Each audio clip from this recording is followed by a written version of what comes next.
सुदामा की एक कालजयीश कहानी है, सच्ची मित्रता की कहानी। बहुत समय पहले वृंदावन के शांत आश्रम में एक सुंदर मित्रता बनी। सुदामा एक गरीब ब्राह्मण परिवार का साधारण लड़का कृष्ण के साथ अविभाज्य मित्र बन गए। अलग अलग पृष्ठभूमि के बावजूद उन्होंने आश्रम में कई वर्षों तक एक अटूट बंधन साझा किया। अपनी पढ़ाई पूरी करने के बाद उनके रास्ते अलग हो गए।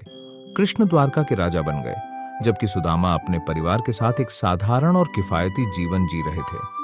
फिर भी उनके दिलों में मित्रता का बंधन मजबूत बना रहा। सुदामा और उनके परिवार के लिए जीवन कठिन था। वे गरीब थे। सुदामा की पत्नी ने सुदामा को उनके विरोध के बावजूद कृष्ण से मदद मांगने के लिए मनाया। खाली हाथ नहीं जाना चाहते थे और यह याद करते हुए कि कृष्ण को मुरमुरे बहुत पसंद था, उन्होंने अपनी पत्नी से कृष्ण के लिए मुरमुरे उपहार के रूप में पैक करने के लिए कहा। सुदामा ने अपने दिल में उम्मीद के साथ द्वारका की यात्रा की। उनके आगमन पर कृष्ण ने उन्हें खुले हाथों से स्वागत किया। उन्होंने सुदामा के पैर धोए और उन्हें अत्यंत सम्मान और प्रेम के साथ व्यवहार किया।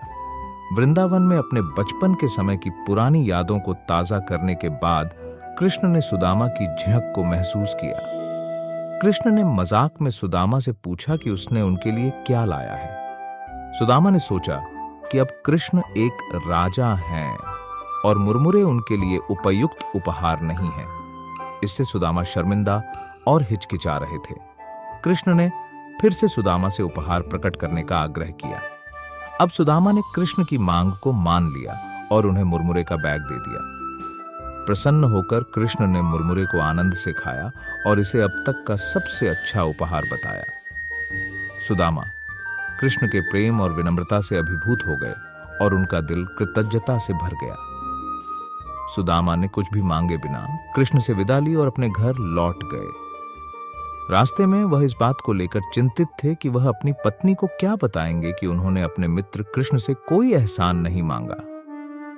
आश्चर्यचकित होकर जब वे घर पहुंचे तो उन्होंने अपने साधारण झोपड़ी की जगह एक सुंदर घर पाया। उनकी पत्नी और बच्चे सुंदर वस्त्रों में सजे हुए खुशी के साथ उनका स्वागत किया। सुदामा का दिल कृष्ण की अटूट मित्रता के लिए कृतज्ञता से भर गया। कृष्ण और सुदामा की कहानी हमें सिखाती है कि सच्ची मित्रता सभी सीमाओं को पार करती है। ये समझ और प्रेम का बंधन है, जहां शब्दों की आवश्यकता नहीं होती। इस फ्रेंडशिप डे पर उन दोस्तों की सराहना करें और जश्न मनाएं जो हर परिस्थिति में आपके साथ खड़े रहते हैं।